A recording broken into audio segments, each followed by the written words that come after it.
Jesus. Excuse me, boy. Oh, excuse me, I need to sit here, boy. I'm gonna sit here. I don't feel like the lighting in here is good. Perhaps this is better, I don't know. I also don't know if I should keep this jacket on for this video. I'll keep it on. Have you tried to lose weight a lot of times? Are you fat and you try to lose weight a lot of times? Are you skinny and you try to lose weight a lot of times? First of all, if you answered yes to the second one, why? What are you trying to serve? Anyways, have you been miserable every time you've done it? Have you just been sad? Oh, I'm so hungry. And then you're just miserable to be around. Nobody wants to talk to you. And because all you ever talk about is food, you just have the worst food noise of all time. You have anxiety, you're uncomfortable. So you just say, you know what? Losing weight is not healthy, so I'm not gonna do it. Has that been you many a time? I bet it has been for most women, because women are sadly the target audience for horrible weight loss advice and diet culture, which is a whole other thing.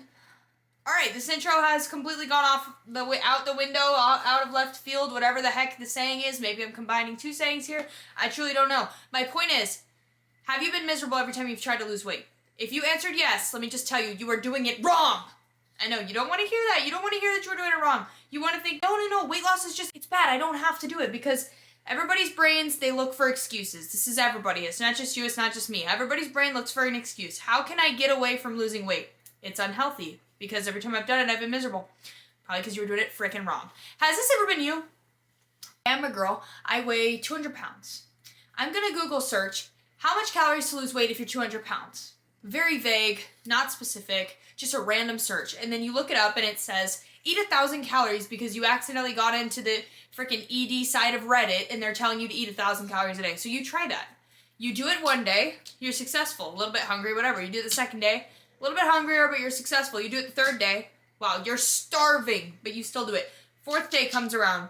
You just pig the fuck out. You eat 5,000 calories. You're like, oh my god, I can't do this. Weight loss, it doesn't work. Not only that, first day you weigh 200 pounds. Second day you weigh 199 pounds.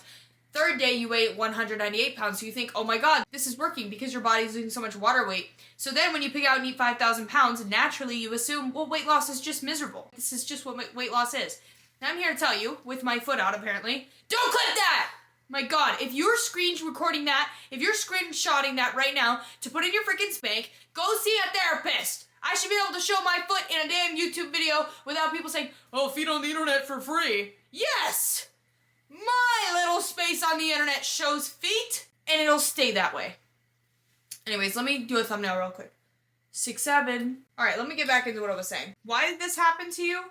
Because you are in way too steep of a deficit. That's number one. How I lost 90 pounds, or it was 80. I literally don't remember anymore.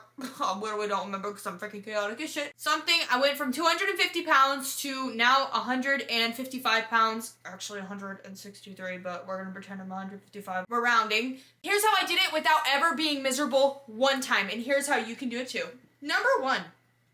Accurately calculate your TDEE calculator. I'm going to tell you guys the way I do that. I use a website called tdeecalculator.com. Your TDEE is your total daily energy expenditure, aka the amount of calories you burn in a day, including your BMR. Do not use your BMR as something to subtract from. Your BMR means what you would burn if you were just laying down doing nothing.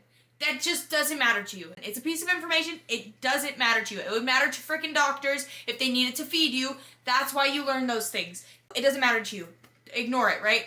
You need to know your TDEE. So go to tdeecalculator.com. Most of these places will give you your calorie deficit for you if you fill them out correctly. If you're overweight and you put it in there, I suggest going 500 calories from your TDEE. So whatever your maintenance gives you, for example, my maintenance is about 2,500 calories, making my cut 2,000 calories as a 155 pound woman who works out 5 days a week, does 30 minutes of cardio, but doesn't get a lot of steps in. That's my deficit is 1,800. My maintenance is about 2,500 normally, right? You need to make sure you are only ever going 500 calories underneath it. Do not say, well, I want it to go faster, I'm going to do 700, I'm going to do 800. It is never recommended to go under 500. That's why you're miserable, because you're eating way less than it's giving you. You have to be patient. So that's number two. Be freaking patient. If you are patient, with your weight loss journey is going to be so much more enjoyable. Losing weight is not enjoyable. You're not freaking eating. You don't get to eat as much as you want. No shit, that sucks. You have to go hang out with your skinny friends who get to eat whatever they want and watch them eat whatever they want and just think, wow, fuck you skinny bitches. But you know what? That's life. You gotta lose weight. And if you gotta think, fuck you skinny bitches while they're freaking eating their food in front of you, you gotta think that, because if you wanna lose weight, you have to eat less. That's just how it is. So does it suck to eat less? Absolutely. But you don't have to eat as less if you're patient. It took me 3 years to lose 80 pounds. 3 years. That's actually slower than the rate of 1 pound per week. It's more like around the half a pound a week, or maybe even a quarter pound a week ratio. But guess what? I've never been sad. I've never been depressed. I've literally never had food noise. I've never sat around and just thought of food 24/7. Wanna know why? Because the first time in my life I said, I'm going to take it slow. I'm going to slow down. I'm going to allow my body the time it wants and needs to lose weight. And that was 3 years. And guess what? If I wanted to be impatient, I could have lost 100 pounds in a year and then gained it all back and been miserable the entire time. What's the point of weight loss if you're just going to be miserable? Weight loss is supposed to add to your life. It's not supposed to make it worse. It's supposed to make you happier. It's supposed to make you healthier. So if you're losing weight and you're just freaking miserable, then you're doing something wrong. So be patient is the second one.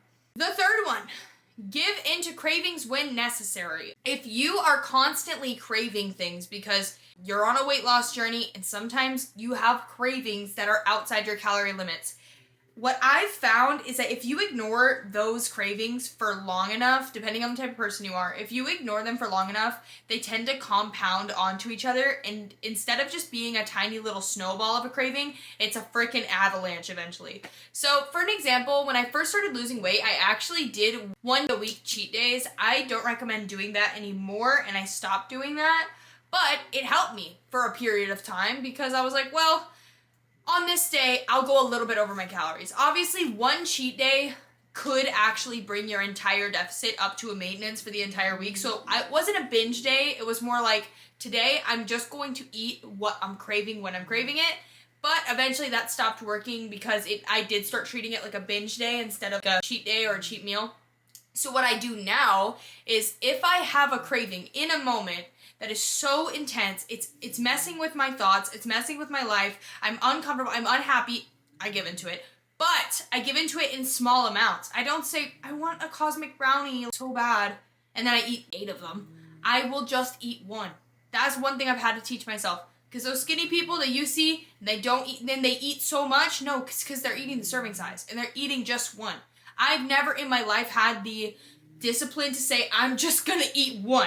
But once I told myself, if I'm craving something, I'm just going to eat 1. That's when it got better for me, because you really only just need 1 at the end of the day.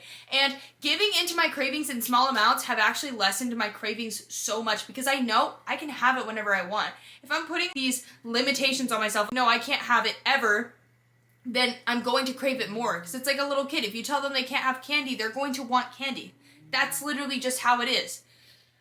So that's the second thing, or I think that's actually the third thing. So the first thing was don't be in too steep of a deficit. The second thing was be patient. The third thing was give in to your cravings. Fourth thing that I did to not make weight loss miserable was upping my movement. I know nobody wants to hear this because working out is hard.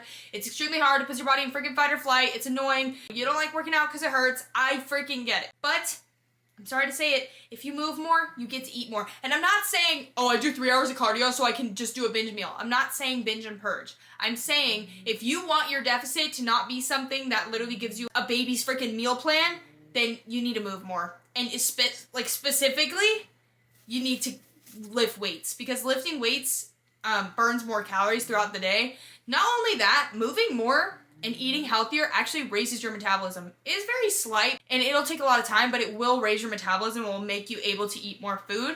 And if you're an adult and you have a job, it's very hard to function on a 1,500 calorie deficit. I'm not saying it's an unhealthy deficit, because it isn't. It's some people's deficits. I have clients with a 1,400 deficit because of their height, because of their activity, yada. I'm not saying it's unhealthy. I'm saying that you can change it. That's what I'm saying. If you just get your steps up to 10K, that's it. It will literally give you space for so much more food, and you'll be able to eat so much more. If you just implement that 30 minutes of cardio 3 times a week, if you just lift 3 times a week, whatever. I highly recommend working out along with losing weight. That's what I'm saying. I would not recommend losing weight without working out because you don't get to eat anything. You're freaking eating twigs and freaking branches. At the end of the day, that is very difficult. Also, not to mention, a lot of people who have certain body goals, most likely the body goal you're trying to achieve is built in the gym. It's not built with just losing weight. You know what I mean? So weight loss doesn't have to be miserable, and those are some simple steps you can take to make it not miserable. And thank you guys so much for watching. Leave any video requests in the comments, and I'll probably do it because I've been trying to make 2 videos a week. So thank you guys for watching.